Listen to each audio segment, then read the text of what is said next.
Bonjour à toutes, bonjour à tous. Bienvenue sur ce live spécial rentrée scolaire 2024. Je suis Sandrine Picard, IAIPR de mathématiques, et avec moi aujourd'hui se trouve Sylvie Malek, IAIPR de lettres.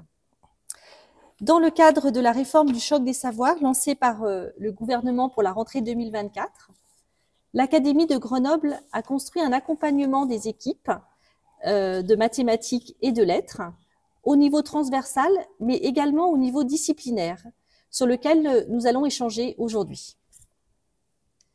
Alors, je vois que nous avons déjà une première question sur le chat.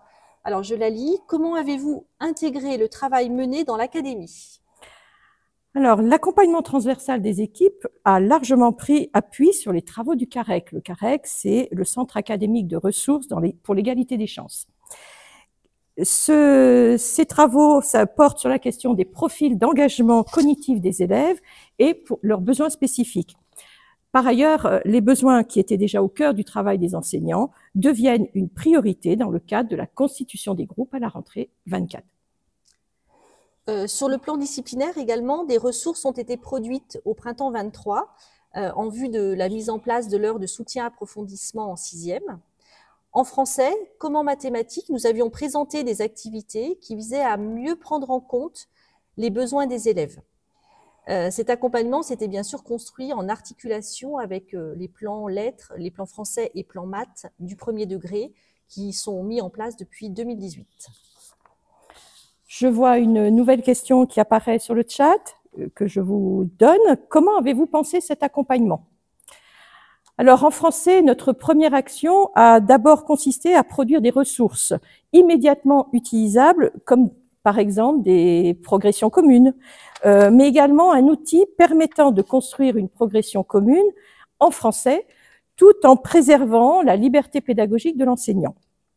À cela s'ajoutent des outils en compréhension, écriture, langue et orale, permettant d'aider au mieux les enseignants à accompagner les élèves pour dépasser les obstacles dans ces différents domaines. Nous avons ensuite réfléchi à la transmission de ces ressources et avons utilisé différentes modalités. Alors, nous avons entre autres participé à des réunions de réseau, nous avons organisé des échanges avec les chefs d'établissement, des webinaires et des réunions d'équipe. Et pour ce qui est des mathématiques, nous avons présenté des ressources académiques et réfléchi à des pistes de mise en œuvre de l'enseignement dans les différents groupes. Par exemple, des activités différenciées qui poursuivent le même objectif de formation pour tous les élèves, quel que soit leur groupe, mais qui tiennent compte de leurs besoins et de leur rythme d'avancement. La démarche de Singapour et puis également la question de l'évaluation ont également été abordées. L'accompagnement pour nous a pris la forme d'un webinaire de 2 heures qui a été suivi d'un présentiel d'une demi-journée et qui a concerné l'ensemble des professeurs de mathématiques de collège. Alors bien entendu, notre accompagnement ne s'arrête pas là. Il va se poursuivre l'an prochain. D'ailleurs, le plan de formation continue à la rentrée 2024 a été construit de façon à prendre en compte les besoins des enseignants dans le fonctionnement pédagogique au sein des groupes. Alors, nous avons encore une question. Selon vous, en quoi le groupe à effectif réduit permet-il aux élèves les plus fragiles de surmonter leurs difficultés ?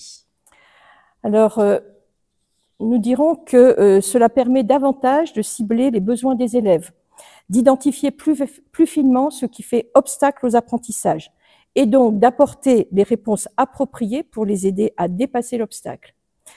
C'est ce que l'on retrouve notamment dans les fiches ressources que nous avons citées plus haut, mais il faut aussi préciser que le travail sur une même compétence pourra se faire de façon beaucoup plus progressive.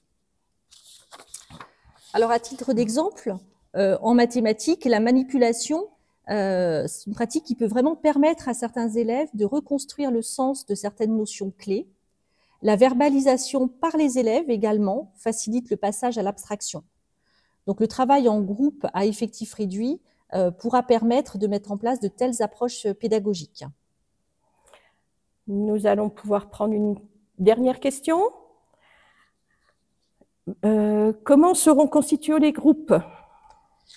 Alors, en début d'année, les enseignants pourront bien sûr s'appuyer sur les indications données soit par les professeurs des écoles pour les élèves entrant en sixième, soit par les professeurs de sixième pour les élèves qui arrivent en cinquième.